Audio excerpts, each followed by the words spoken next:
नमस्कार, बहुत स्वागत है आपका। आप देख रहे हैं ग्रैंड धर्मा सन्मार्ग। सावन के महीने में भगवान शिव की पूजा करने का विशेष महत्व है।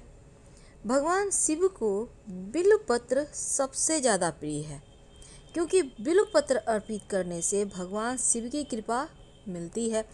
अब देखिए, बिल्वपत्र चढ़ाने के कुछ नियम हैं।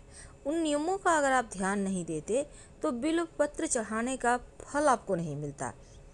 तो सावन माह की शुरुआत हो चुकी है और भगवान शिव का सबसे प्रिय महीना है, तो भगवान शिव की पूजा बहुत ही शुभ फलदायी है। वैसे तो शिव जी एक लोटा जल से ही प्रसन्न हो जाते हैं, लेकिन हर तरह के मनोकामना के लिए अलग अलग वस्तु उनको अर्पित करने का विधान है। ऐसे में आज हमारा चर्चा है बिल्वपत्र पर। देखिए, भगवान शिव अपने भक्तों पर कोई भी कष्ट आने ही नहीं देते, और पुराणों की माने तो भगवान शिव जो श्रावण का माह है पृथ्वी पर भ्रमण करने आते हैं, इसलिए सावन में शिव जी की पूजा का महत्व बहुत ज़्यादा है। शिव पूजा में वैसे तो बहुत सारी बातों का ध्यान रखा जाता है, और बिल्वपत्र अर्पित करने से शिव की कृपा बरसती है। तो किन बातों का ध्यान रखें? देखिए, जब आप भगवान शिव को बेलपत्र अर्पित करते हैं तो पहला बात यह है कि आप बेलपत्र हमेशा उल्टा यानी कि चिकना सतह शिवलिंग की तरफ हो और जो रुखड़ा भाग है वो ऊपर की तरफ हो। तो ये आपको हमेशा ध्यान रखना है। दूसरी बात, बेलपत्र अर्पित करते समय आप हमेशा अपने हाथ के दाहिने हाथ के अनामिका फिंगर तो यानी कि जो आपके रिंग फिंगर है, अंगूठा यानी थंब, मध्यमा उंगली यानी मिडल फिंगर, अंगूठा, अनामिका उंगली और मध्यमा उंगली से यानी तर्जनी उंगली और कनिष्ठा उंगली को आप साइड रखें यानी ऊपर की ओर, और उससे आप 3 उंगली से बिल्वपत्र को पकड़कर फिर अर्पित करें, और साथ ही बिल्वपत्र अर्पित करने के साथ जल भी अर्पित करें। या आप वैसे द्रव एक ही साथ नहीं कर पा रहे तो आप चाहे तो बिल्वपत्र जल वाले लोटे में डालकर भी अर्पित कर सकते हैं, या फिर पहले बिल्वपत्र अर्पित करें फिर जल अर्पित करें। भगवान शिव को बिल्वपत्र के 3 पत्ती या फिर 3 पत्तियों वाला गुच्छा अर्पित करना चाहिए। 3 पत्ती वाला जो बिल्वपत्र होता है, धार्मिक मान्यता है कि मूल भाग में बिल्वपत्र के सभी तीर्थों का वास होता है। तो श्रावण के माह में बिल्वपत्र चढ़ाते वक्त आपको ये ध्यान रखना चाहिए कि बेलपत्र कभी भी अशुद्ध नहीं होना चाहिए, यानी कि पहले चढ़ाए हुए बेलपत्र को आप फिर से धोकर चढ़ा सकते हैं। फायदे क्या हैं बिल्वपत्र अर्पित करने के? देखिए, सावन में शिवलिंग पर बिल्वपत्र अर्पित करने से वैवाहिक जीवन सुखमय रहता है, संतान सुख की प्राप्ति होती है, बड़ी से बड़ी रोग परेशानी पीड़ाएं दूर होती है, अदालती मुकदमा जो भी है मुश्किलें वो समाप्त हो जाती है।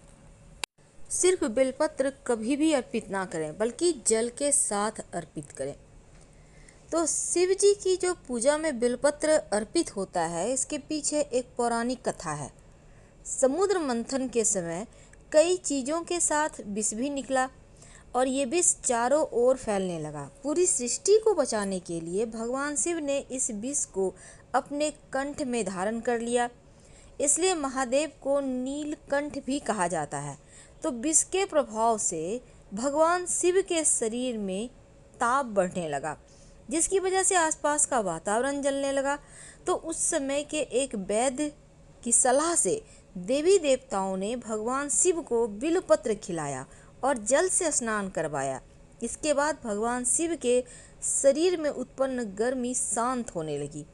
तभी से भगवान पर बिल्वपत्र चढ़ाने की परंपरा चली आ रही है। तो बिल्वपत्र के साथ इसीलिए जल भी अर्पित किया जाता है। इससे भगवान शिव को शीतलता मिलती है और उनका आशीर्वाद मिलता है। लेकिन हमेशा 3 पत्तियों वाला बिल्वपत्र ही चढ़ाना चाहिए। अगर 3 पत्ती से ज़्यादा पत्ती है तो और भी अच्छा, लेकिन कटा फुटा हुआ बेलपत्र कभी भी शिव जी को अर्पित ना करें। जब भी बेलपत्र अर्पित करें पहले शुद्ध जल से धो लें, फिर गंगा जल आप उस पर छिड़क कर फिर शिव जी पर अभिषेक करें और बिल्वपत्र चढ़ाते समय नमः शिवाय या ओम नमः शिवाय का जप करें तो जीवन के सारे संकट दूर हो जाते हैं। स्कंद पुराण कहता है कि एक बार माँ पार्वती के पसीने की बूंद मंदराचल पर्वत पर जा गिरी। इससे वहाँ एक पौधा होगा जो बाद में बिलपत्र के पेड़ के रूप में परिवर्तित हो गया। तो बेलपत्र औषधीय गुणों से भरपूर है। इनसे दवाइयाँ भी बनती है, कई तरह की बीमारियाँ भी ठीक होती है। लेकिन आज हमारा चर्चा है कि बेलपत्र पर वो कौन सा जादुई अक्षर है जो अगर आप लिख दें तो शिव देंगे वरदान, आपकी सारी मनोरथ शीघ्र पूरी होगी। तो एक बार नारद जी ने भगवान भोलेनाथ की स्तुति की और पूछा, प्रभु आपको प्रसन्न करने के लिए सबसे उत्तम और सुलभ साधन क्या है? हे त्रिलोकीनाथ, आप तो निर्विकार और निष्काम हैं, आप सहज ही प्रसन्न हो जाते हैं। फिर भी मेरी जानने की इच्छा है कि आपको सबसे ज़्यादा क्या प्रिय है। तो नारद जी की जिज्ञासा को देखते हुए भगवान शिव ने कहा, नारद वैसे तो मुझे भक्त के भाव सबसे प्रिय है, लेकिन फिर भी आपने पूछा है तो मैं उत्तर जरूर दूंगा। मुझे जल के साथ साथ बिल्वपत्र बहुत प्रिय है और जो लोग अखंड बिल्वपत्र मुझे श्रद्धा से अर्पित करते हैं मैं उन्हें अपने लोक में स्थान देता हूँ। भगवान का जवाब सुनकर नारद जी महादेव और माँ पार्वती की वंदना कर अपने लोक चले गए। अब नारद जी के प्रस्थान के बाद माँ पार्वती ने भगवान शिव से पूछा, हे प्रभु मेरी यह जानने की बड़ी उत्कृष्ट इच्छा हो रही है कि आपको बिल्वपत्र इतनी प्रिय क्यों है, कृपा करके मेरी जिज्ञासा शांत करें। तब शिव जी कहते हैं, हे शिवे, बिल्व के पत्ते मेरी जटा के समान हैं। उसका त्रिपत्र यानी 3 पत्ते ऋग्वेद, यजुर्वेद और सामवेद हैं। शाखाएं समस्त शास्त्र का स्वरूप है। बिल्व वृक्ष को आप पृथ्वी का कल्प वृक्ष समझिए और ब्रह्मा विष्णु शिव स्वरूप है।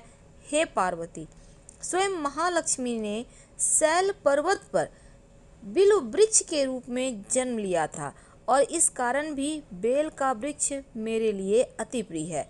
महालक्ष्मी ने बिल्व का रूप धरा, यह सुनकर माँ पार्वती कौतूहल में पड़ गई। माँ पार्वती कौतूहल से उपजी अपनी जिज्ञासा को रोक न पाई और उन्होंने पूछा कि देवी लक्ष्मी ने आखिर बिल्व वृक्ष का रूप क्यों लिया? आप यह कथा विस्तार से बताएं। फिर भोलेनाथ ने देवी पार्वती को कथा सुनानी शुरू की। महादेव ने कहा कि हे देवी, सतयुग में ज्योति रूप में मेरे अंश का रामेश्वर लिंग था। ब्रह्मा आदि देवों ने उसका विधिवत पूजा अर्चना किया और इसका परिणाम यह हुआ कि मेरे अनुग्रह से वाणी देवी सबकी प्रिया हो गई और भगवान विष्णु को सतत प्रिय हो गई। मेरे प्रभाव से भगवान केशव के मन में वाग देवी के लिए जितनी प्रीति उपजी थी वह स्वयं लक्ष्मी को नहीं भाई। अब लक्ष्मी देवी का श्री हरि के प्रति मन में कुछ दुर्भाव पैदा हो गया और वह चिंतित और रुष्ट होकर चुपचाप परम उत्तम श्री शैल पर्वत पर चली गई और वहां उन्होंने घोर तप करने का निर्णय लिया। उत्तम स्थान चयन करने लगी तो महालक्ष्मी ने उत्तम स्थान निश्चय करके मेरे लिंग विग्रह की उग्र तपस्या प्रारंभ कर दी और उनकी कठोरतम होती तपस्या जा रही थी। यह हे परमेश्वरी, कुछ समय बाद महालक्ष्मी जी ने मेरे लिंग विग्रह से थोड़ा ऊर्ध्व में एक वृक्ष का रूप धारण कर लिया और अपने पत्तों पुष्पों द्वारा निरंतर मेरी पूजन करने लगी। इस तरह महालक्ष्मी ने कोटि वर्ष तक घोर आराधना की। अंततः उन्हें मेरा अनुग्रह प्राप्त हुआ। मैं वहां प्रकट हुआ और देवी से इस घोर तप की आकांक्षा पूछकर वरदान देने को तैयार हुआ। तब महालक्ष्मी ने मांगा कि श्री हरि के हृदय में मेरे प्रभाव से वाग देवी के लिए जो स्नेह हुआ है वह समाप्त हो जाए। तो शिवजी बोले, मैं महालक्ष्मी को समझाया कि श्री हरि के हृदय में आपके अतिरिक्त किसी और के लिए कोई प्रेम नहीं है। वाग देवी के प्रति उनका प्रेम नहीं अपितु श्रद्धा है। यह सुनकर लक्ष्मी जी प्रसन्न हो गई और फिर से भगवान श्री हरि विष्णु के हृदय में स्थित होकर उनके साथ रहने लगी। तो इस कारण हरि प्रिया उसी वृक्ष रूप में सर्वदा अतिशय भक्ति से भरकर यत्नपूर्वक मेरी पूजा करने लगी। तो हे पार्वती, इस कारण बिल्व का वृक्ष, उसके पत्ते, फल, पुष्प मुझे अति प्रिय हैं। मैं निर्जन स्थान में बिल्व वृक्ष का आश्रय लेकर रहता हूँ और बिल्व वृक्ष को सदा सर्वती तीर्थ में, सर्वदेव में मानना चाहिए, इसमें तनिक भी संदेह नहीं है। क्योंकि बिल्व पत्र, बिल्व पुष्प, बिल्व वृक्ष अथवा बिल्व काष्ठ के चंदन से मेरी पूजा जो करता है वह भक्त मेरा अति प्रिय है। और बिल्व पत्र के वृक्ष को शिव के समान ही समझो, वह मेरा शरीर है। जो बिल्व पत्र पर चंदन से मेरा नाम अंकित करके मुझको अर्पण करता है, मैं उसे सभी पापों से मुक्त कर अपने लोक में स्थान देता हूँ। हे देवी, उस व्यक्ति को स्वयं लक्ष्मी जी भी नमस्कार करती है जो बिल्व से मेरा पूजन करता है। जो बिल्व मूल में प्राण छोड़ता है उसको रुद्र देह प्राप्त होता है। और मेरी पूजा के लिए बेल के उत्तम पत्तों का ही चयन करना चाहिए। चिकना भाग शिवलिंग के ऊपर रहेगा। और एक बात हमेशा याद रखिए कि बेलपत्र में चक्र और वज्र नहीं होना चाहिए। और बेलपत्र में कम से कम 3 पत्ते जरूर हों। 3 से लेकर 11 पत्ते तक होते हैं। जितने ज़्यादा पत्ते होंगे उतना ही अच्छा है। अगर आपको ज़्यादा पत्ते मिल जाते हैं तो शिव जी को अर्पित करने के बाद उठाकर उसको सुखाकर संभाल कर रख लें, ये जीवन में खुशियाँ बढ़ाता है। और अगर बेलपत्र ना हो तो बेल के वृक्ष का दर्शन ही कर लें, उससे भी पाप नष्ट हो जाते हैं। दूसरे का चढ़ाया हुआ बेलपत्र का कभी अनादर ना करें। चलिए आप जानते हैं कि बेलपत्र में क्या लिखें और कैसे लिखें। देखिए, सबसे पहली बात, जब आप शिव जी को अर्पित करने के लिए बेलपत्र लेकर आएंगे तो उसको आप फ्रेश कर लें। आपके पास जितना भी बेलपत्र है, 5, 11, 21, 108, एक भी है तो भी चलेगा। अब इस पर चंदन घिस लें, सफ़ेद चंदन, लाल वाला नहीं। इससे आप डंठल, बेलपत्र के डंठल के सहारे ही राम लिख सकते हैं। राम इसलिए क्योंकि राम जी को, वो उनके आराध्य हैं, शिव जी के। भगवान श्री हरि शिव जी को भजते हैं और शिव जी श्री हरि को। तो राम शब्द वो हमेशा ही जपते हैं। तो राम लिखिए, या फिर आप तीनों पत्ते पर जैसे ओम नमः शिवाय है वो लिख दीजिए। इससे भी आपके जीवन की परेशानियां समाप्त होती है और आप विधि पूर्वक उन्हें अर्पित करें। हम आपसे विदा लेंगे। हर हर महादेव। धन्यवाद।